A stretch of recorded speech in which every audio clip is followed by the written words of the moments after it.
Guys, muuqaalkan wuxuu ku saabsan yahay tarjumaada muuqaalada Ingiriishka mid ka mid ah kuwooda ugu xiisaha badan si loogu barto Ingiriishka.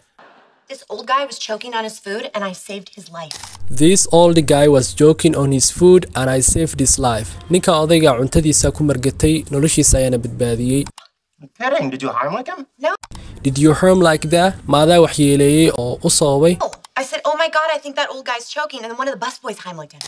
No, I said, oh my god, I think that old guy is joking. Maya, waxaan u maleynayaa ninkaas odayga inay wax ku margadeen. And one of the bus boys heimlicked him. Mid ka mid ah wiilasha baska saarnaa ayaa u sameeyay heimlick oo ah farsamo caafimaad oo qofka lagu caawinayo qofkii wax ku margadeen oo kale. A hero. A hero, halyeeyad ayaa tahay. Yeah, that was the point of the story. Yeah, that was the point of this story. Hawa intaas nuxurka sheekada.